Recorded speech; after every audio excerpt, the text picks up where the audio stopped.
Assalamualaikum warahmatullahi taala wabarakatuh.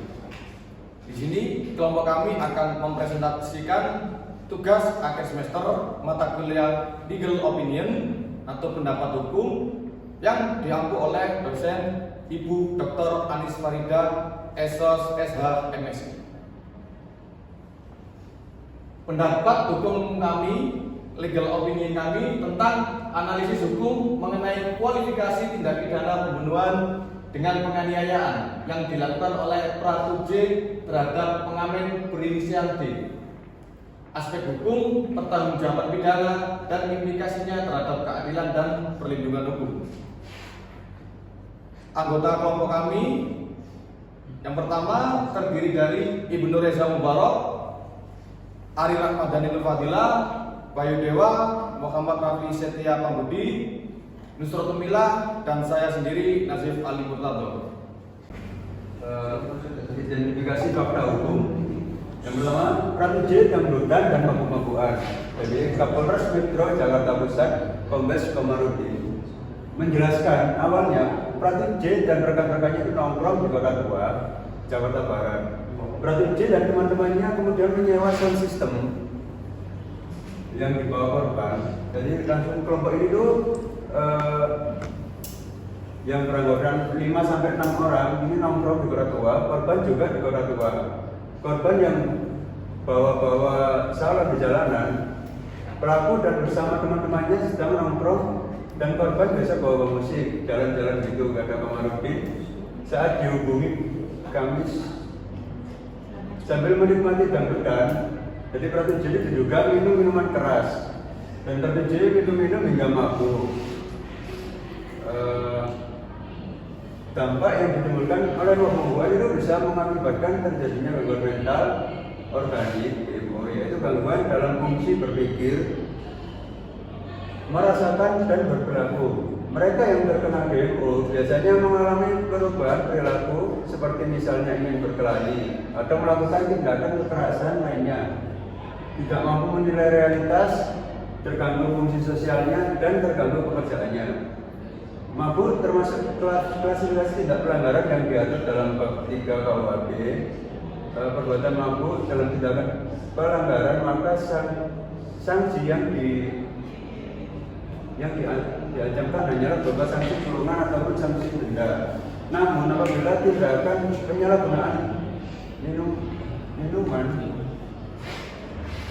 mendorong seseorang melakukan hal tersebut, banyak orang yang mengkonsumsi minuman beralkohol kemudian harus berurusan dengan pihak kepolisian karena tidak terkendalinya lagi manusia ketika ia telah mengkonsumsi minuman beralkohol secara berlebihan. Pada saat seseorang telah mengkonsumsi minuman beralkohol secara berlebihan, maka kesadaran diri orang tersebut mulai berkurang, bahkan bisa juga sampai mengakibatkan hilangnya kesadaran atau dapat dikatakan bahwa seorang itu sudah menjadi mabuk dan akhirnya menimbulkan pelanggaran. Selanjutnya bahwa banyak perilaku menyimpang seperti perkelahian, tawuran, kriminalitas, pencurian, perampokan, penganiayaan, dan perilaku musik dipengaruhi oleh penggunaan alkohol. Perilaku menyimpang ini jelas mengganggu ketentraman dan kenyamanan masyarakat.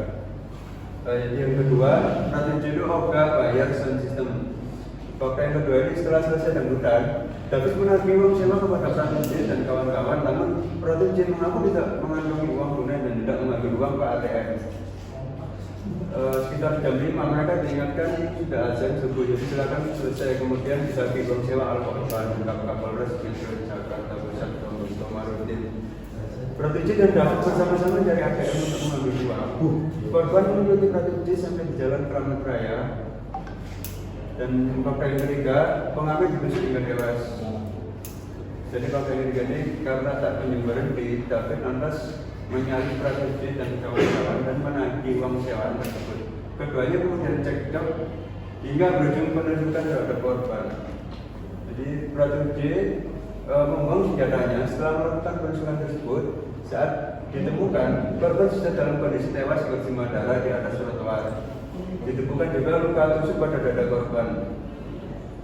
Dalam hukum yang berjalan, masyarakat harus mendapatkan perlindungan hukum karena masyarakat merupakan manusia yang merupakan makhluk sosial yang mempunyai hubungan antara satu dengan yang lain.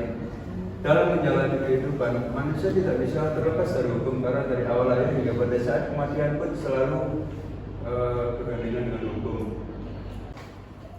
Yang keempat tentang jenjang terlacaknya dari KTA. Kapolres Metro Jakarta Pusat, Kombes Kamarudin mengungkapkan identitas Pratu J terungkap dari kartu tanda anggota atau KTA yang tertinggal di jok motor di lokasi. Yang kelima, Pratu J ditangkap setelah mendapatkan informasi terkait identitas pada KTA tersebut. Tim Pomdam Jaya menangkap Pratu J. Dan yang keenam, Pratu sempat berniat menyerahkan diri. Prajurit TNI Angkatan Darat atau AD Pratu J berusia berumur 27 tahun diamankan usai diduga melakukan penusukan terhadap seseorang pengamen gerobak keliling. David 2000, umur 23 di wilayah Senen, Jakarta Pusat. Disebutkan Pratu J mengaku sempat berniat akan menyerahkan diri ke Pomdam usai insiden tersebut. Jadi yang bersangkutan juga pada saat kita melakukan penangkapan juga sudah merasa bersalah dan juga memang berencana akan menyerahkan diri ke Pomdam, kata Pomdam Jaya Kolonel CPM Irsyad Hamidi Anwar saat dihubungi Jumat 9. Namun Pratu J urung menyerahkan diri karena ragu. Akhirnya Pratu J pun ditangkap pada Kamis tanggal 8 bulan 6 pukul 11.00 WIB. Kurang lebih 6 jam setelah insiden penusukan tersebut. Yang ketujuh, prajurit ditahan di Pomdam Jaya. Pratu J diamankan tidak lama setelah kejadian penusukan tersebut. Ia ditahan di Pomdam Jaya. Selanjutnya yaitu identifikasi masalah hukum atau legal issue. Berdasarkan uraian fakta-fakta hukum yang telah dijelaskan sebelumnya, dapat ditarik rumusan masalah. Yang pertama, apakah Pratu J dapat dimintai pertanggungjawaban pidana atas kasus pembunuhan terhadap pengamen jalanan dangdut dorong yang berinisial D? Rumusan masalah kedua, bagaimana terkait dengan pemenuhan hak-hak dari keluarga korban, mengingat pembunuhnya adalah seorang yang berasal dari instansi penegak hukum atau anggota TNI. Kemudian dasar hukum. Pendapat hukum ini dibuat dan diberikan dengan asumsi pembatasan penafsiran menurut ketentuan hukum negara Indonesia dan tidak dapat ditafsirkan menurut ketentuan hukum dari negara lain. Analisis pendapat hukum yang diberikan didasari atas peraturan perundang-undangan yang berlaku di Indonesia. Yang pertama, pasal 137 Kitab Undang-Undang Hukum Pidana Militer. Yang kedua, pasal 1 Undang-Undang Nomor 31 Tahun 1997. Yang ketiga, pasal 338 KUHP junto pasal 56 KUHP. Yang keempat, pasal 2 ayat 1 dan ayat 2 Undang-Undang Darurat Nomor 12 Tahun 1951, dan yang kelima pasal 492 Kitab Undang-Undang Hukum Pidana. Baik, selanjutnya mengenai analisis dan pendapat hukum dari kelompok kami. Yang pertama mengenai pertanggungjawaban pidana Pratu J atas pembunuhan terhadap pengamen jalanan dangdut dorong yang berinisial D. Sebelum masuk pokok ke inti pembahasan, seyogyanya kami akan menjelaskan terlebih dahulu ilmu-ilmu dasar yang menjadi dalam pertanggungjawab yang akan kami bahas. Yang pertama, kami akan membahas tentang perbuatan pidana, kemudian kami akan menjelaskan pertanggungjawaban pidana, kemudian kami akan membahas tentang kemampuan bertanggung jawab. Nah, sebelum kami masuk ke lebih jauh, ada 3 poin. Poin pertama, saya ingin menjelaskan tentang perbuatan pidana. Definisi perbuatan pidana. Perbuatan pidana menurut Profesor Mulyatno secara singkat, yakni perbuatan yang dilarang dalam undang-undang dan diancam dengan pidana barang siapa melanggar larangan itu. Nah, dalam pengertian perbuatan pidana ini, perbuatan pidana ini tidak menyinggung sama sekali tentang mengenai kesalahan dan bertanggung jawab pidana. Perlu diketahui, kesalahan adalah faktor penentu pertanggungjawaban pidana. Karenanya tidak sepatutnya menjadi bagian definisi perbuatan pidana. Perbuatan pidana hanya merujuk kepada dilarang dan diancamnya perbuatan dengan suatu pidana.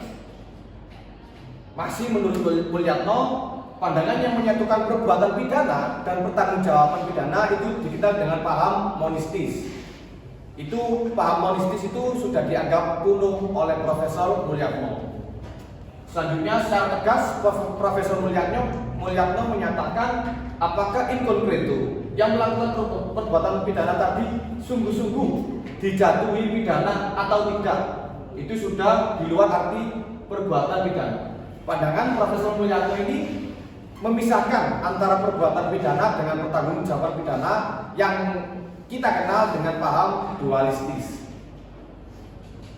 Menurut hukum, tidak ada kesalahan tanpa melawan hukum yang kemudian diformulasikan sebagai berikut. Tiada pidana tanpa kesalahan, atau kalau dalam bahasa Jerman, Dienstraf Sonderschuld atau Dienstraf Onschuld atau dalam bahasa Jerman. Kemudian diformulasikan menjadi asas actus non facit reum nisi mens rea, atau biasa kita kenal disingkat dengan dalam bahasa Latin actus reus mens rea. Asas ini memang tidak tertulis dalam hukum yang tertulis, namun diakui dalam hukum Indonesia sebagai hukum yang tidak tertulis. Hukum pidana yang kita ketahui, hukum pidana fiskal itu tidak memakai kesalahan. Di sana kalau orang melanggar ketentuan, dia diberi pidana, denda atau rampas.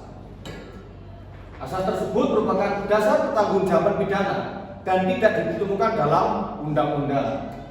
Ada juga postulat lain yang berbunyi nemo punitur sine injuria facto seu defaulta. Artinya tidak ada seorang pun yang dihukum kecuali ia telah berbuat salah.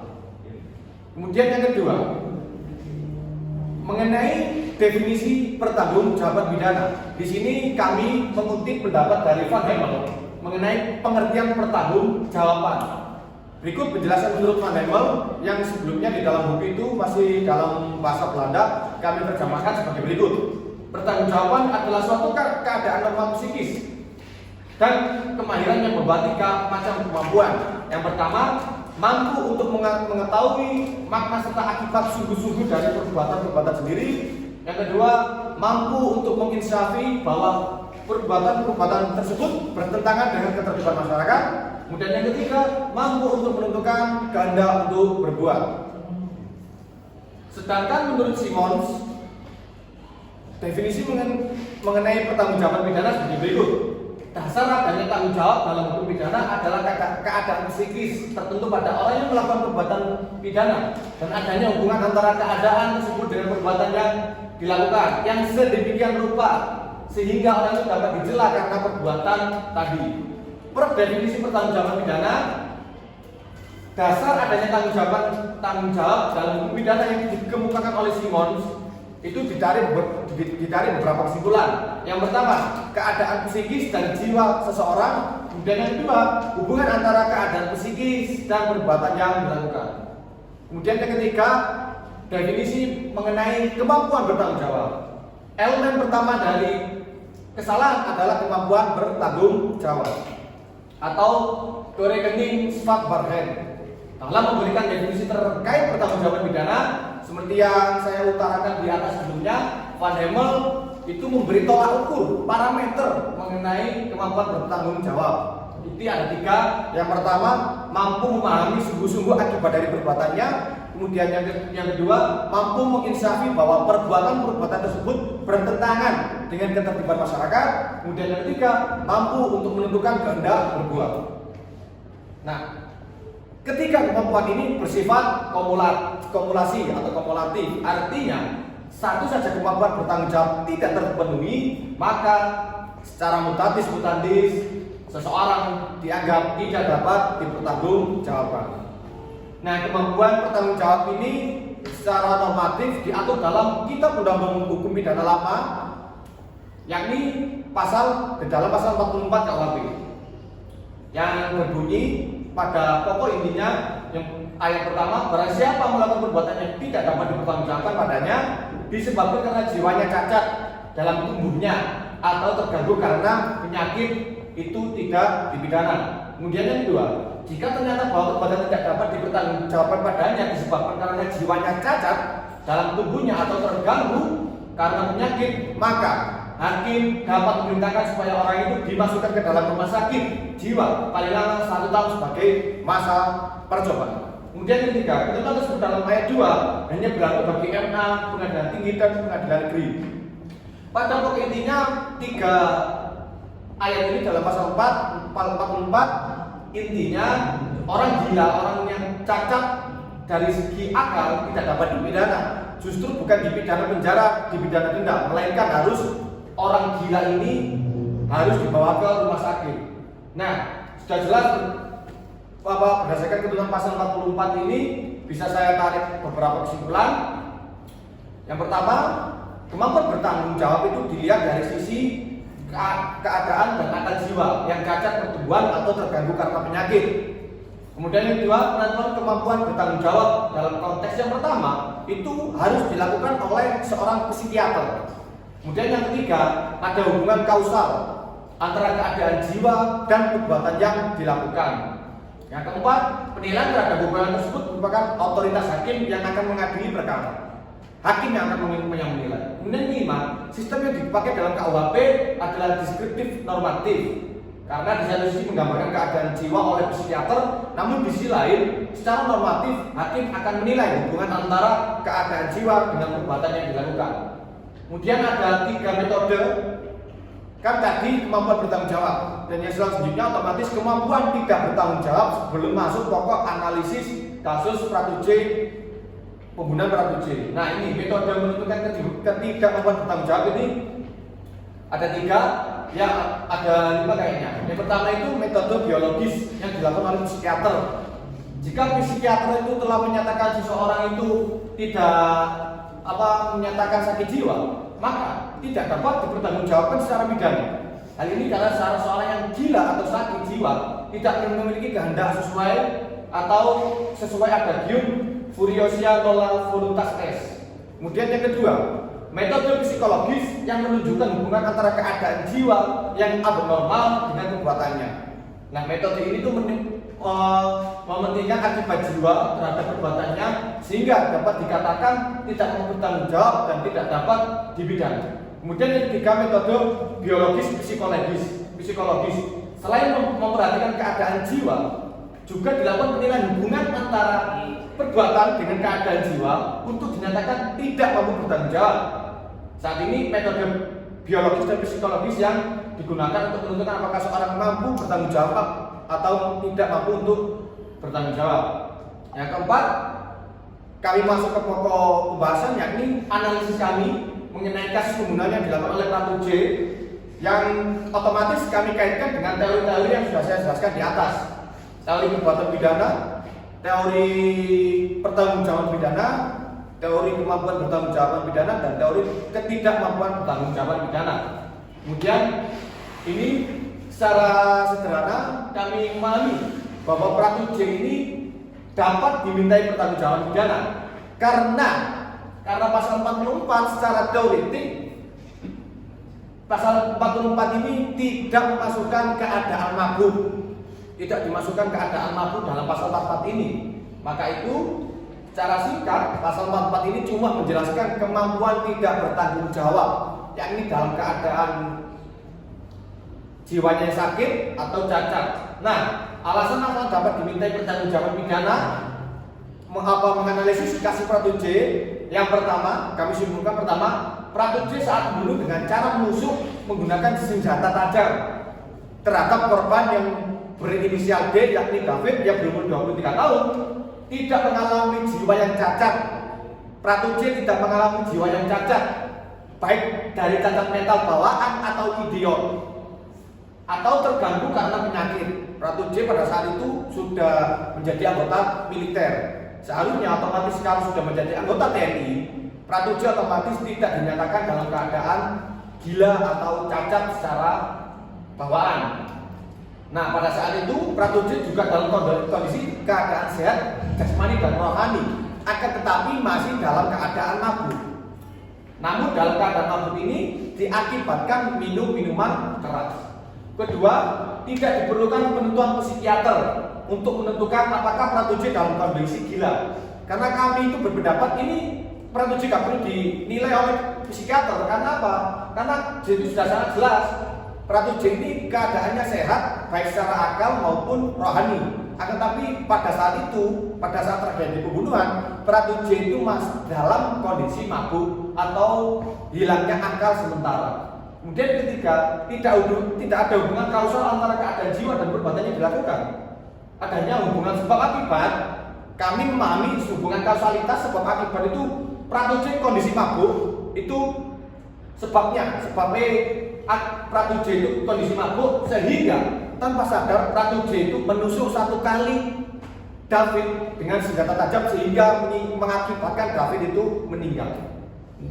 Nah, jika dikaitkan dengan parameter kemampuan bertanggung jawab, menurut Van Hempel, kami berkesimpulan pertama, Pratu J mampu memahami secara sungguh-sungguh akibat dari perbuatan mabuknya yang mengakibatkan hilangnya akal dan mampu memahami kemungkinan terburuk di saat Pratu J dalam kondisi mabuk.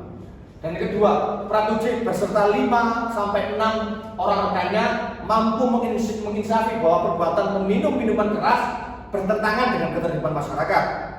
Kemudian karena Pratu J beserta rekannya ini berumur kurang lebih 27 tahun dan 27 tahun itu kalau ilmu biologis itu tergolong dewasa. Maka dari itu Pratu J ini seharusnya umur segitu itu mampu menginsafi perbuatan itu bertentangan dengan ketertiban masyarakat. Kemudian yang ketiga, Pratu J mampu untuk menentukan kehendak berbuat mabuk atau tidak. Pada intinya pasal 44 KUHP tidak dapat diterapkan di kasus ini secara mutlak. Karena menurut memori Van Tolechting bahwa whatever atau pembentuk undang-undang yang sudah saya jelaskan tadi memang tidak memasukkan keadaan mabuk atau berada di bawah pengaruh narkotika ke dalam pasal 44 KUHP ini. Apa yang dilakukan dalam keadaan mabuk haruslah tetap dipertanggungjawabkan saat keadaan sudah muncul kembali. Nah, ini secara analisis saya berdasarkan ilmu kedokteran, keadaan mabuk itu merupakan intoksikasi fungsi otak. Minuman keras mengakibatkan psikosa akut yang dicirikan oleh kondisi psikis yang membawa akibat tidak ada atau berkurangnya pertanggungjawaban. Hal ini hanya dibuktikan jika seseorang tanpa sepengetahuannya dibuat mabuk, namun seorang secara sadar mengkonsumsi minuman keras atau narkotika dan dalam keadaan tidak sadarkan diri melakukan suatu perbuatan pidana, tidaklah dapat dijadikan alasan pemaaf. Di sini berlaku asas aksio libera incausal. Artinya keadaan tidak sadarkan diri karena perbuatan bukan merupakan alasan penghapus pidana. Artinya asas ini itu keadaan tidak sadarkan diri. Keadaan tidak sadarkan diri itu karena buatannya sendiri, bukan karena alam atau apapun itu. Itu kan keadaan sendiri itu dia mabuk dengan buatannya sendiri sehingga dia itu mabuk dan hilangnya akal, kemudian dia membunuh tanpa sadar, entah dalam kondisi sadar, yang ini D otomatis dia tidak diterapkan untuk alasan penghapus pidana. Keadaan demikian merujuk pada suatu adagium qui pesat ebrius, luat sobrius, artinya biarkanlah orang mabuk yang melanggar hukum dan dihukum ketika ia sadar. Baik, selanjutnya untuk urusan masalah yang kedua akan saya jelaskan, yakni mengenai bagaimana terkait dengan pemenuhan hak-hak dari keluarga korban, mengingat pembunuhnya adalah seseorang yang berasal dari instansi penegak hukum, yakni TNI. Pemenuhan hak-hak keluarga korban dalam kasus pembunuhan yang dilakukan oleh seseorang yang berasal dari instansi penegak hukum, yakni yang di sini merupakan anggota TNI, merupakan hal yang penting dan harus diperhatikan dengan serius. Setiap individu termasuk anggota keluarga korban memiliki hak untuk mendapatkan keadilan, perlindungan, dan pemenuhan hak lainnya sesuai dengan hukum yang berlaku.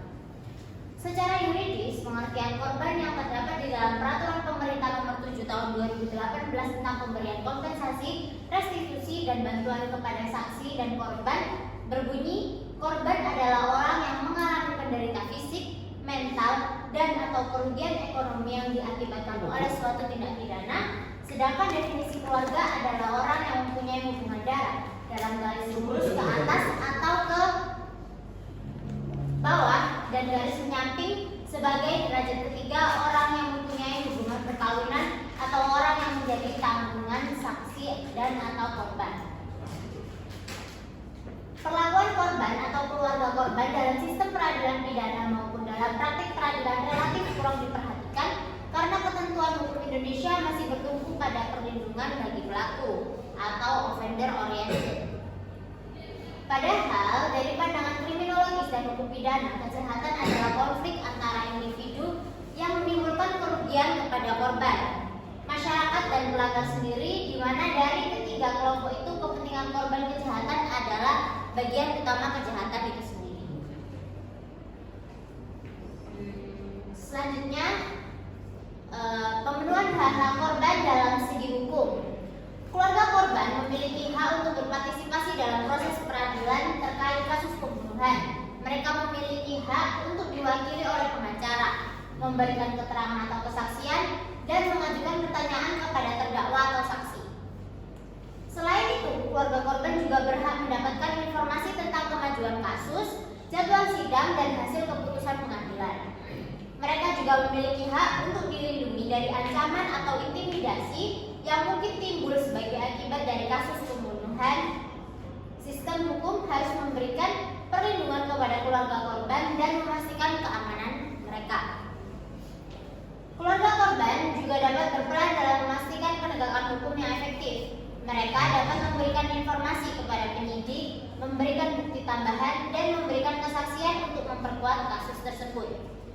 Pemenuhan hak keluarga korban pembunuhan dari sisi hukum merupakan tanggung jawab sistem peradilan untuk memberikan keadilan, perlindungan, dan kompensasi yang layak kepada mereka. Penting untuk memastikan bahwa proses hukum berjalan secara adil, transparan, dan sesuai dengan hukum yang berlaku. Pemenuhan hak-hak keluarga korban adalah bagian integral dari proses peradilan yang adil dan perlindungan hak asasi manusia. Penting untuk memastikan bahwa lembaga penegak hukum dan sistem peradilan beroperasi secara transparan, independen, dan memperlakukan semua pihak dengan adil tanpa memandang status atau jabatan pelaku kejahatan. Yang selanjutnya yaitu dalam segi keadilan. Sebenarnya terkait hal keadilan serta kehormatan terhadap hak asasi manusia tidak hanya berlaku pada pelaku tindak pidana. Hal tersebut juga berlaku pada keluarga korban yang menderita baik dari segi fisik, mental maupun material atas hilangnya nyawa anggota keluarga akibat perbuatan orang lain.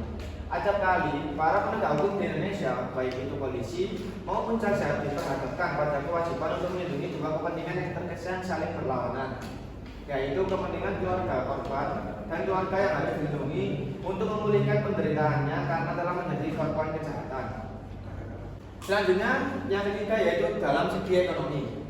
Jika ditelisik menurut segi ekonomi, korban penusukan yang dilakukan oleh oknum TNI berinisial Pradu J merupakan seorang pengamen yang dapat disimpulkan bahwasanya ekonomi si korban sangatlah kurang berkecukupan.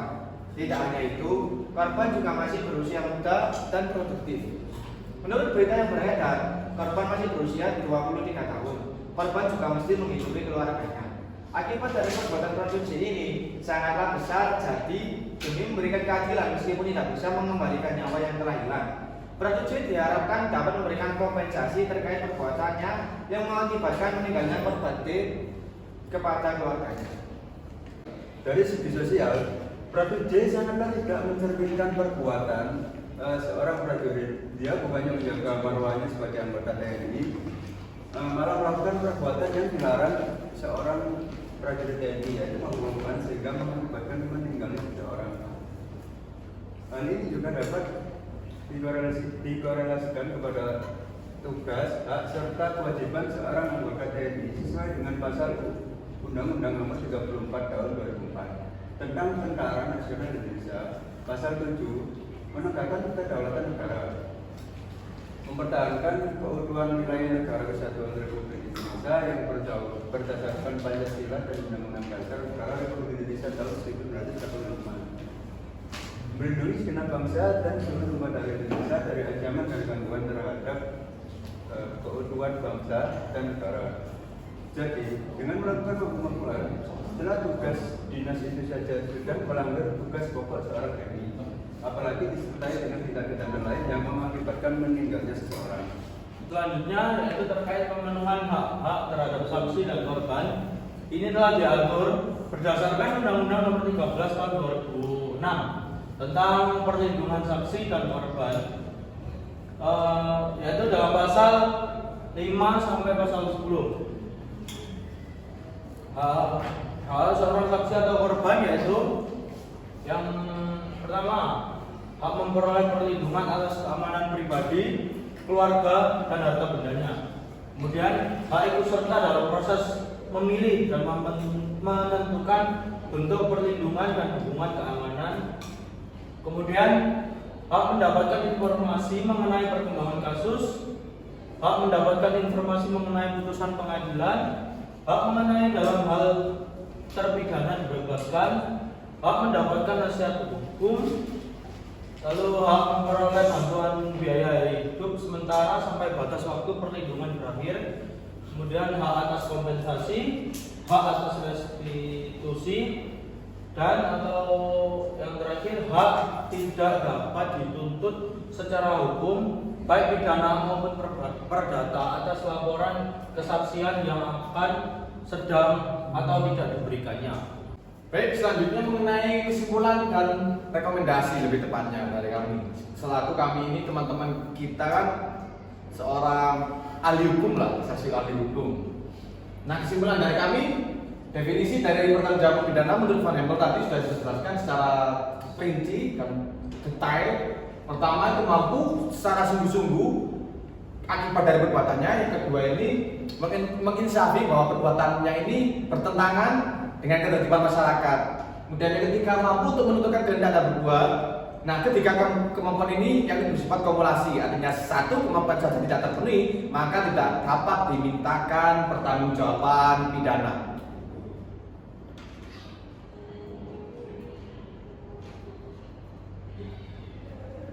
Bahwa Pratu J ini dapat dimintakan pertanggungjawaban pidana. Alasan dari kami secara singkat, yang pertama, Pratu J saat membunuh dengan cara menusuk menggunakan senjata tajam atau sajam kepada korban David yang berumur 23 tahun, tidak mengalami jiwa yang cacat baik secara pertumbuhan, cacat mental bawaan atau idiot, atau terganggu karena penyakit. Pada saat itu Pratu J cuma dalam kondisi mabuk, tapi dalam keadaan sehat jasmani dan rohani. Kemudian yang kedua, menurut hemat kami tidak diperlukan psikiater untuk menentukan apakah Pratu J gila atau enggak, karena Pratu J sudah jelas-jelas sehat secara akal, namun pada saat itu kondisinya mabuk, hilangnya akal sementara, tidak gila dari bawaan atau cacat mental idiot atau permanen, tidak. Kemudian yang ketiga, tidak ada hubungan kausal antara keadaan jiwa dan perbuatan yang dilakukan. Adanya hubungan sebab akibat, cuma dari pandangan kami Pratu J ini kondisinya mabuk, sehingga dalam kondisi mabuk Pratu J ini menusuk satu kali D, sehingga D ini sampai tewas. Nah, parameter kemampuan bertanggung jawab ini saya tarik dari pendapat menurut Van Hempel. Ini kami kesimpulan. Yang pertama, Pratu J memahami secara sungguh-sungguh bahwa perbuatannya ini perbuatan mabuk itu otomatis kan hilangnya akal, dan mampu memahami kemungkinan terburuk ketika dia dalam kondisi keadaan mabuk. Pratu J ini seharusnya memang paham bahwa semisal bahwa kondisi mabuk, hilangnya akal, kemungkinan terburuk dari kondisi hilangnya akal, yakni bisa berbuat tercela atau berbuat yang tidak dikehendaki dari seorang Pratu J sendiri. Kemudian yang kedua, Pratu J beserta 5-6 orangnya ini mampu menginsafi bahwa perbuatan mabuk, meminum minuman keras itu bertentangan dengan ketertiban masyarakat. Karena Pratu J ini beserta kawan-kawannya ini berumur 20 kurang lebih 27 tahun lah. 27 tahun ini tergolong dewasa. Seharusnya bisa berpikir rasional, bukan emosional. Kemudian yang ketiga, Pratu J mampu untuk menentukan kehendak berbuat dan tidak berbuat. Pada intinya, pasal 44 KUHP ini oleh pembentuk undang-undang tidak memasukkan klausul atau frasa kondisi keadaan mabuk atau berada di bawah pengaruh narkotika ke dalam pasal 44 KUHP. Apa yang dilakukan oleh orang dalam kondisi keadaan mabuk haruslah tetap dihukum, dipidana dengan syarat saat kesadarannya mulai muncul kembali. Kemudian yang keempat, berdasarkan kedokteran, keadaan mabuk ini merupakan intoksikasi fungsi otak. Minuman keras itu mengakibatkan psikosa akut yang dicirikan oleh kondisi psikis yang membawa akibat tidak ada atau berkurangnya pertanggungjawaban. Hal ini hanya dimungkinkan jika seorang tanpa sepengetahuannya dibuat mabuk, namun seorang yang secara sadar mengkonsumsi minuman keras atau narkotika, namun seorang ini dalam keadaan tidak sadarkan diri melakukan suatu perbuatan pidana. Intinya, seorang ini sadar akan perbuatannya. Kalau meminum minuman keras ini bakal hilangnya akal. Sehingga hilangnya akal otomatis akan membuat perbuatan-perbuatan yang tidak dikehendaki atau tidak diinginkan. Nah, dalam kondisi mabuk bukan menjadi alasan pemaaf dalam alasan penghapus pidana, bukan menjadi alasan pemaaf. Di sini berlaku asas aksio liberal in causa. Keadaan tidak dasarkan diri karena bukan merupakan alasan penghapus pidana. Keadaan demikian merujuk pada suatu adagium qui pesat ebrius, luat sobrius. Biarkanlah orang yang mabuk melanggar hukum dan dihukum ketika ia sadar. Selanjutnya, pemenuhan hak keluarga korban dari sisi hukum merupakan tanggung jawab sistem peradilan untuk memberikan keadilan, perlindungan, kompensasi yang layak kepada mereka. Penting untuk memastikan bahwa proses hukum berjalan secara adil, transparan, dan sesuai dengan hukum yang berlaku. Untuk selanjutnya, keluarga korban juga harus diberikan dukungan baik berupa bantuan emosional maupun praktis. Ini juga meliputi konseling, pendampingan hukum, bantuan keuangan, dan akses ke layanan pemulihan trauma. Dalam beberapa kasus, keluarga korban juga dapat mendapatkan kompensasi atas kerugian yang telah mereka alami. Selanjutnya, keluarga korban juga memiliki hak untuk memperoleh informasi yang relevan, akurat mengenai kasus pembunuhan yang melibatkan anggota instansi penegak hukum tersebut. Mereka harus diberi akses kepada dokumen-dokumen peradilan, kemajuan penyelidikan, dan hasil autopsi jika ada. Informasi tersebut penting untuk memahami apa yang terjadi, memperoleh keadilan, dan memulihkan trauma mereka. Selanjutnya, penting bagi pihak berwenang untuk memastikan bahwa tidak ada kekebalan atau imunitas dalam kasus pelanggaran hukum yang melibatkan anggota instansi penegak hukum. Penegakan hukum yang adil dan proporsional harus dilakukan untuk menjamin bahwa pelaku bertanggung jawab atas tindakan mereka. Dan rekomendasi dari kami untuk pihak keluarga korban akan dibacakan oleh rekan saya. Baik, dari keseluruhan yang kami paparkan sebagai ahli hukum, kami memberikan saran dan rekomendasi terhadap keluarga korban David atau pengamen yang sudah dibunuh oleh Pratu J. Nah, ini kami merekomendasikan ke korban ada beberapa poin. Yang pertama, Pratu J tetap dapat dimintai pertanggungjawaban pidana. Sesuai analisis kami di atas, kami kaitkan dengan postulat ad fim mojorum val et casus fortuitus non tertit quis nisi sue culpa intervenere. Artinya, tidak ada seorang pun yang diwajibkan untuk bertanggung jawab atas akibat dari kecelakaan atau keadaan di luar kendali kecuali yang menyebabkan. Kemudian yang kedua, mengenai tindak pidana yang dilakukan oleh militer, dalam hal ini Pratu J, saran dari kami tetap dilimpahkan ke peradilan umum bukan ke pengadilan militer, karena tindakan tersebut memang telah diadopsi di KUHP nasional dengan dijerat pasal 338 KUHP tentang pembunuhan biasa dan pasal 351 ayat 3 tentang penganiayaan yang mengakibatkan orang meninggal. Melihat kedua pasal tersebut, kami merekomendasikan yang Pratu J tetap dihukum selama 15 tahun penjara. Itu terdapat dalam pasal 338 KUHP. Ketiga, keluarga korban D atau dalam ini David, dalam hal sisi ekonomi, rekomendasi dari kami itu ditanggung oleh negara sepenuhnya, mengingat korban D ini dibunuh oleh oknum TNI, yakni Pratu J yang merupakan satu kesatuan dalam instansi pemerintah, yang lebih tepatnya adalah semua instansi pemerintah non Kementerian Pertahanan dan TNI. Kemudian keempat, Pratu J tetap disanksi disiplin karena melanggar kode etik dengan cara PTDH atau pemberhentian tidak dengan hormat. Kemudian yang kelima, Pratu J dihukum dengan seadil-adilnya dengan hukuman yang setimpal atas perbuatan yang telah dilakukan. Merujuk asas dalam hukum Romani kuno yang berbunyi culpae poenae paresto, artinya hukuman harus setimpal dengan kejahatannya. Maka dari itu, mengingat Pratu J ini membunuh dalam keadaan mabuk atau hilang nyata sementara, maka dengan demikian Pratu J mohon dihukum dengan 15 tahun penjara. Baik, sekian presentasi dari kelompok 2 kami mengenai legal opinion dari kelompok kami. Kurang lebihnya saya mohon maaf.